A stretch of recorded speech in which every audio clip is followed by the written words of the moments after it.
7:43, everybody, and there's always a lot going on in the world of politics, especially in an election year. So joining me this morning to discuss some of the major headlines of the last few weeks is Democratic Congressman Mike Quigley. Thanks so much for making time for us this morning. Thank you. Glad to be here. Well, let's start here. The Supreme Court has ruled presidents have absolute immunity for official acts that they perform while in office. Former President Trump applauded the ruling. President Biden condemned it. What's your reaction? Look, I think it's a great concern. I was a criminal defense attorney in over 10 years, probably 200 motions and trials. I would have wished all my clients had this kind of immunity because you'd probably never lose a case. Think about it in this context. Lincoln said to understand the Constitution, understand it was born from the Declaration of Independence, which begins by listing the grievances against the king having too much power. So the Constitution was written with that in mind. They never would have imagined giving the executive this kind of immunity because, for example, look, under this ruling, Richard Nixon would finish his second term and never fearing prosecution. It's a real concern for our democracy. Well, Justice Sotomayor, of course, gave that same reference that you did to a king.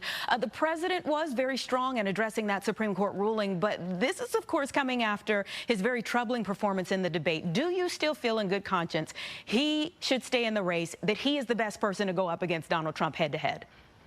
The real tragedy of that debate is we weren't able to see the contrast of the two administrations.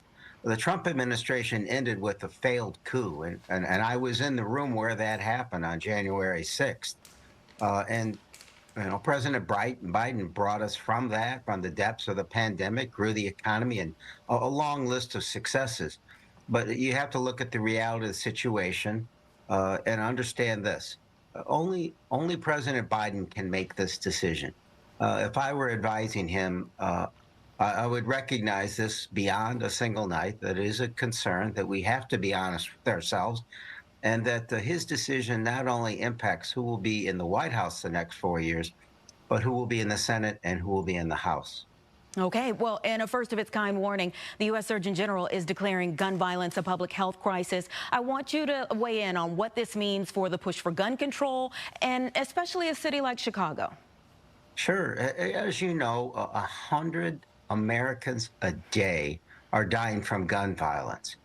Any other disease pandemic that's taking so many Americans, we would have been studying it in extreme levels. We simply don't do that. We need to understand the root causes of this and what else we can do. So I think that's a long overdue opinion by the Surgeon General. I think it'll be very valuable. Obviously, we need to do a lot on the legislative effort, dealing with assault weapons, universal background checks, gun trafficking, holding people accountable who commit gun violence.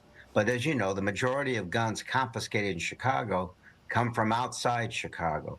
So I'm very pleased that the Surgeon General did this. It's just the beginning of understanding the root causes of this crisis. Certainly a lot more that needs to be done with a lot of lives on the line. The city is, of course, getting ready to host the Democratic National Convention. We certainly hope that we'll be able to call on you to weigh in on other issues that matter to voters as we get closer. Thank you. Thank you for your time. Appreciate it.